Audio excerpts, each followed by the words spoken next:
ఐక్యరాజ్య సమితి శరణార్థి శిబిరాలు ఎక్కడంటే పాలస్టీనియన్ గాజా స్ట్రిప్లో అక్కడ ఆ ఏరియాలో ఉన్న శరణార్థి శిబిరాల కింద రహస్య స్వరంగాలు ఉన్నాయి. ఆ స్వరంగాలకు ఎంట్రీ పాయింట్ కూడా ఉంది శరణార్థి శిబిరం కింద.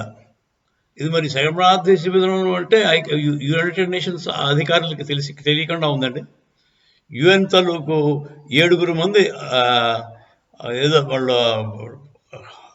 RAW ఏదో ఏజెంట్స్ వాళ్ళకి అంటే వాళ్ళ ఎయిడ్ ఇచ్చే మనుషుల్ని లాస్ట్ టైం మనం చెప్పుకున్నాం, వాళ్ళని అరెస్ట్ చేశారు, పనులోంచి రిమూవ్ చేశారు.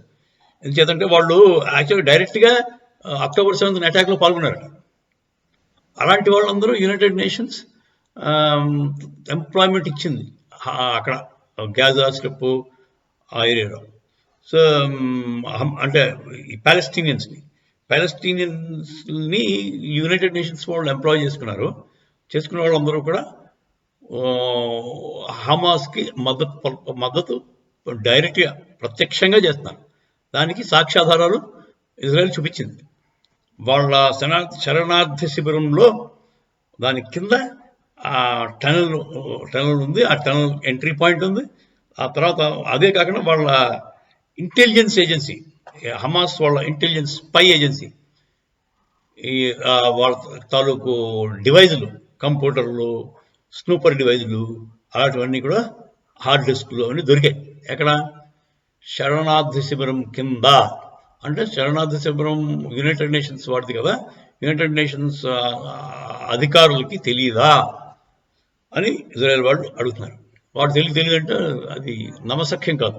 ఎందుకంటే వాడి కింద వాడి సొంత ఆఫీస్లోనే జరుగుతున్న విషయాలు వాడికి తెలియకుండా ఎలా ఉంటాయి? ఇలా ఉంటుందండి మన హమాసు, పాలెస్టైను, మన సిరియా, లెబనాన్, ఇలాంటి వీళ్ళందరూ చేసే పనులు చాలా విచిత్రంగా. టెర్రరిస్టులకి ఇంత ప్రోగా ఉండడం ఎక్కడ చూడదు. యునైటెడ్ నేషన్స్ కూడా టెర్రరిస్ట్ ప్రో అన్న అనుమానం వచ్చేస్తాయి. యునైటెడ్ నేషన్స్లో ఎంతమంది ఉన్నారో దొంగలు, అంటే టెర్రరిస్ట్ భావజాలం గలవాళ్ళు, వాళ్ళు దూరిపోయి మొత్తం వాళ్ళు ప్రపంచానికి రక్షణ ఏం చేస్తారు టెర్రరిస్టుల నుంచి? అది మనం ఆలోచించవలసిన విషయం. జై శ్రీరామ్.